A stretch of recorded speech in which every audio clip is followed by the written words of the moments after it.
Cemburu. Terima kasih, datang lagi ya kak, ucap Tono ramah mengantar kepergian pelanggan. Setiap hari ia selalu menyempatkan diri untuk mengunjungi cabang resto yang masih bisa ia jangkau. Tono bukan hanya menjual kepandaian, ia juga memanfaatkan wajah tampannya untuk menarik pembeli, dan itu cukup berhasil. Namun setelah ia menjalin hubungan dengan Ivana, gadis cantik itu selalu sewot ketika melihat wajah tampannya dipuji oleh orang lain di sosial media. Seperti pagi ini, Ivana mengirimnya pesan yang berisikan ultimatum untuk berhenti memasang wajah tampannya di mana-mana. Tono hanya bisa tersenyum melihat kecemburuan Ivana. Ternyata akulah pemilik hatinya, padahal aku ingin menegakkan bendera peperangan kepada semua laki-laki agar bisa mendapatkan hati Ivana dengan utuh. Ternyata aku memang orang yang beruntung. Bukan, aku adalah orang yang sangat beruntung. Batin Tono senang. Ia tersenyum manis di depan pintu dan membuat beberapa pelanggannya histeris. Kak, boleh minta foto nggak? Ucap salah satu dari mereka yang menghampiri Tono. Boleh kak, ucap Tono tersenyum. Ia tidak memikirkan bahaya yang akan datang jika sang putri raja mengetahui hal ini. Perang dunia ketiga mungkin bisa saja terjadi. Cekrek, cekrek, cekrek. Beberapa orang berhasil mengambil foto bersamanya. Mereka langsung mengupload foto tersebut dan menandai Tono dengan caption yang manis. Terima kasih ya kak, ucap mereka. Iya sama-sama, ucap Tono berlalu dan kembali ke dapur. Ia melihat waktu sudah menunjukkan pukul 10 pagi. Apa aku kirimkan lagi cemilan untuknya? Tanya Tono dengan wajah bahagia. Ia segera meraih ponsel pintarnya dan menghubungi Ivana. Namun satu panggilan terlewati begitu saja tanpa ada yang mengangkatnya. Mungkin sayangku sedang rapat, ucap Tono tersenyum.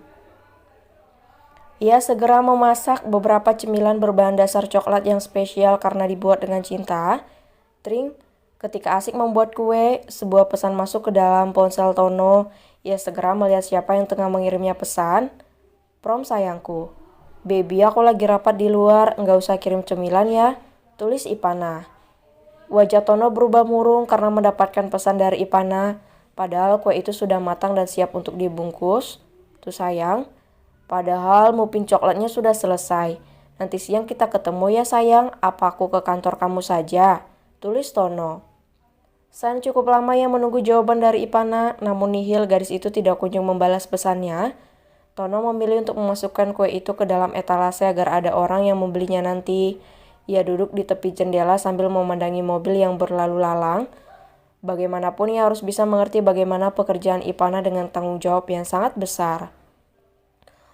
Padahal kemarin baru bertemu, sekarang sudah sangat rindu. Ternyata cinta bisa membuat orang merana, batin Tono.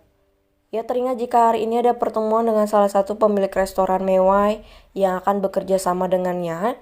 Tono segera bergegas untuk pergi ke sana dengan harapan yang begitu besar karena ia berniat untuk membeli beberapa persen saham di restoran itu. Jika aku dapat 10% saja di sana, itu sudah lebih dari cukup untuk aku berikan kepada Ivana ketika menikah nanti. Batin Tono senang. Tak lama mobilnya terparkir di samping mobil yang begitu ia kenal. Tono mengernyit bingung menerka apa yang dilakukan oleh Ivana di sini. Apa mungkin Nana tengah mengadakan rapat di sini? Batin Tono bertanya. Ia segera masuk ke dalam restoran dan memilih untuk duduk di dekat pintu agar bisa melihat dengan siapa gadis cantik itu pergi. Semoga aku bisa menahan cemburu nanti, batin Tono. Tak berapa lama, ia melihat Ivana keluar bersama satu orang laki-laki dan dua orang perempuan. Telinga Tono memerah karena melihat laki-laki itu tengah tersenyum manis sambil menatap Ivana, walaupun yang ditatap masih menampilkan mode dinginnya. Apa kita bisa makan malam berdua saja, Nona? Tanya Azmi tersenyum. Maaf tuan, saya rasa hubungan kita tidak sedekat itu, ucap Ivana menolak. Gak ada salahnya kalau kita mencoba untuk lebih dekat. Saya single, Nona juga single. Kenapa tidak? Ucap Azmi. Ivana menatap pria tampan itu dengan tajam. Manusia macam apa ini? Begitu pikirnya. Sementara Tono sudah menahan dirinya dengan keras agar tidak menimbulkan keributan dan membuat Ivana malu. Ini tidak bisa dibiarkan, teriaknya di dalam hati. Maaf tuan, saya sudah memiliki kekasih dan mungkin sebentar lagi kami akan menikah, ucap Ivana tegas. Saya penasaran siapa laki-laki hebat yang berhasil mendapatkan Tuan Putri ini. Apa dia laki-laki yang direstui oleh Tuan Pajeri? Betapa beruntungnya dia. Tetapi bukankah sebelum jalur kuning melengkung, siapa saja masih memiliki kesempatan untuk mendapatkan Anda, Nona? Ucap Ajmi. Terserah, jika Anda masih ingin berusaha, silakan berhadapan dengan abang saya terlebih dahulu, ucap Ipana yang mulai kesal. Oke, kita lihat bagaimana ke depannya nanti, ucap Ajmi tersenyum manis dan berlalu dari sana. Ipana hanya menatap tajam kepergian laki-laki itu. Jika bukan karena bisnis, ia tidak ingin berhubungan dengannya. Namun, mata tajam itu langsung membola ketika melihat wajah Tono yang tidak bersahabat. Kenapa dia ada di sini? Batin Ipana terkejut. Baby, panggil Ipana mengernyit.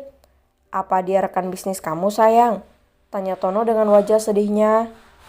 Iya, kamu ada perlu apa di sini? Tanya Ipana mengelus tangan Tono setelah duduk di sampingnya. Tadi aku mau bertemu dengan pemilik resto ini, tetapi malah melihat rivalku yang lain, ucap Tono menyandarkan kepalanya di bahu Ivana. Jangan marah, kamu pasti mendengar apa yang aku katakan tadi, ucap Ipana mengelus kepala Tono lembut. Aku cemburu sayang, keluh Tono. Mata Ipana langsung membola ketika ia mengingat beberapa postingan perempuan yang menandai Tono tadi. Kamu pikir aku juga gak cemburu? Ucap Ipana dingin. Tono mengangkat kepalanya dan menatap Ipana. Kenapa? Tanya Tono polos. Ipana mendelik, ia segera mengeluarkan ponsel dan mencari foto yang bisa membuat emosinya meledak kapan saja. Ini, bukannya kamu sudah berjanji untuk tidak memasang foto dalam jenis apapun lagi? Ucap Ipana kesal. Sayang, itu aku gak bisa menolak sayang, ucap Tono takut. Dasar, aku marah, ucap Ipana melipat kedua tangannya di dada. Jangan marah sayang, maafin aku, ucap Tono membujuk. Aku kesal, Bi. Sudahlah aku mau pulang, ucap Ipana ketus berjalan keluar dari restoran dan masuk ke dalam mobilnya.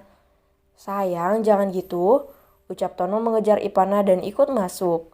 Sudah sana aku mau pulang, ucap Ipana ketus. Jangan gitu dong sayang, ucap Tono berusaha untuk membujuk Ipana. Dia manis sekali, batin Ipana menjerit. Janji gak gitu lagi, ucap Ipana cemberut. Janji, kecuali kalau terdesak, ucap Tono dengan pupu ace-nya. Aku cemburu Bi, aku gak suka, ucap Ipana lirih. Baiklah maafkan aku, besok gak lagi sayang, ucap Tono lembut. Tapi kamu jangan dekat-dekat lagi sama dia. Kamu tahu kalau posisi aku sangat mudah untuk mereka kalahkan, ucap Tono memelas. Kamu tenang saja, hati aku gak akan goyah walaupun kamu gak punya apa-apa, ucap Ipana tersenyum manis sambil memegang pipi Tono. Tono memonyongkan bibirnya sambil menutup mata. Kenapa bibirnya seperti itu? Tanya Ipana mendelik. Ya mana tahu bisa dapat bonus, ucap Tono terkekeh dan kembali memonyongkan bibirnya. Beneran mau dapat bonus? Tanya Ipana jahil. Mau sayang, ucap Tono berbinar. Nikahin aku dulu baru bisa dapat kecup-kecup, ucap Ipana tergelak. Ucap Tono kesal. Ia begitu senang melihat Ipana bisa tertawa lepas ketika bersamanya. Ia merasa begitu bahagia dan istimewa karena tidak semua orang bisa melihat senyum sang tuan putri. Cantik, ucap Tono tersenyum. Blus, Ipana langsung terdiam dengan wajah yang merona. Jangan memuji aku Bi, bahaya, ucap Ipana tersenyum. Kenapa sayang? Kamu memang cantik, tanya Tono. Bahaya Bi, nanti kamu makin cinta sama aku, ucap Ipana. Memang itu tujuanku sayang, ucap Tono tersenyum manis. Jangan senyum seperti itu, cicit Ipana. Kenapa sayang? Tanya Tono mengernyit. Nanti abang marah Bi, ucap Ipana lirih. Tapi kenapa sayang? Atau aku akan tersenyum kepada kamu terus? Tanya Tono penasaran. Sepertinya aku harus pergi, ucap Ipana salah tingkah. Baiklah, hati-hati di jalan sayang, ucap Tono mengelus kepala Ipana dengan lembut. Iya, kamu juga hati-hati, ucap Ipana tersenyum manis. Nanti sore aku jemput ya, ucap Tono.